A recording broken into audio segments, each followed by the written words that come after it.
Jesus' exploration of his reframed spirituality continues with a series of teachings on resistance. This sounds odd for two reasons. One, in the United States, we just had 4 years of liberal resistance revolving around Donald Trump. The other is that most of our Bibles have a translation that is something like, "Do not resist an evildoer."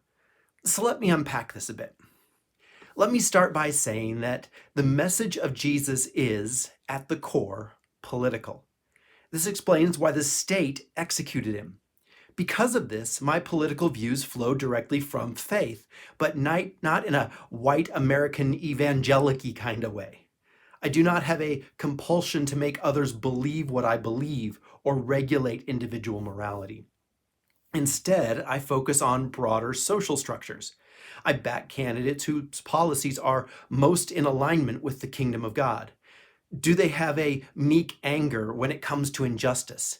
Is their approach restorative rather than retributive? Do they make decisions on what helps everyone thrive? Or do they engage in a mix of justifying bad policy and pandering to certain voting blocs? Given this, I pay far more attention to policy positions on things like economics or national security than party affiliation. I also focus on a candidate's overall philosophy on how we continue the pursuit of a more perfect union. This lets me know if they are operating based on a spirit of power or love. Now, I do not believe the conclusions I come to are the only options, but I do push for consistency from myself and others. This is why, to date, I have never registered with a political party. As I see it, neither party is interested in things like meekness, mercy, and peacemaking. On the contrary, I see them actively working against these things. This puts me at odds with American political discourse. To explain why, we need to jump back 40 years in the campaign of Ronald Reagan.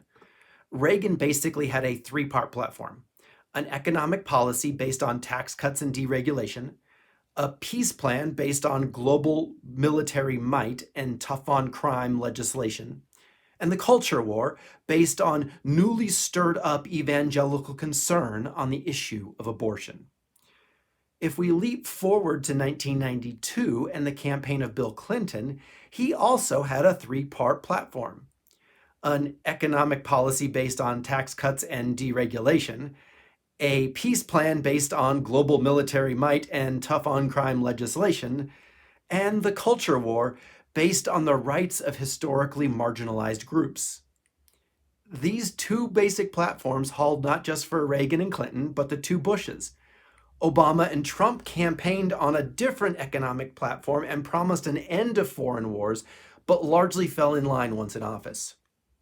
Sure, the two parties have different ideas on how thriving businesses will make everything better for everyone, or they might focus on peacekeeping missions over war, but in the end, the results are largely the same.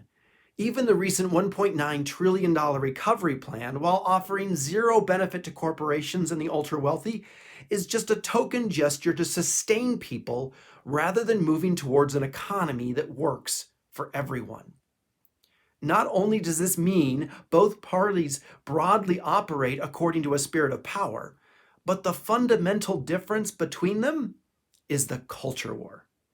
And the culture war is nothing more than a distraction that keeps everyday people divided and bickering as the powerful exploit them. Jumping back to my opening point, the Trump resistance was fundamentally a part of the culture war. So if Jesus does in fact invite resistance, that is not what it looks like. In that setting, if the church acted like light of the world, it would expose the culture war, not participate in it. So how about the other reason Jesus' resistance sounds odd? What should we make of Jesus' line, "You have heard it said, an eye for an eye and a tooth for a tooth. But I say to you, do not resist an evildoer"? Historic interpretation presents passivity as the alternative to resistance.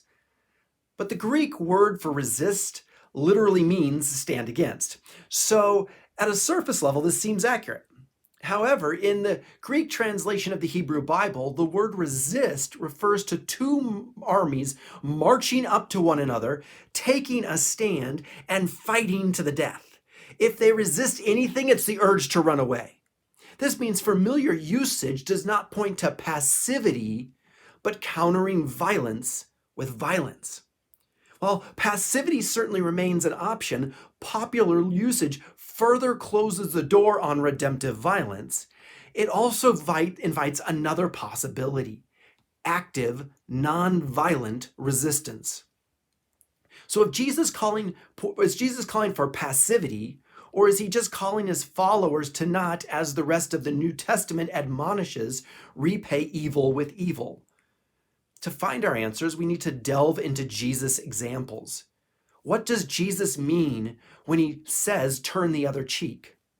How about when he tells his followers to give not just their tunic, but their cloak? Finally, why does he call his followers to walk the extra mile? Are these each examples of passivity, or are they acts of resistance in a culture foreign to us? That is where we turn next.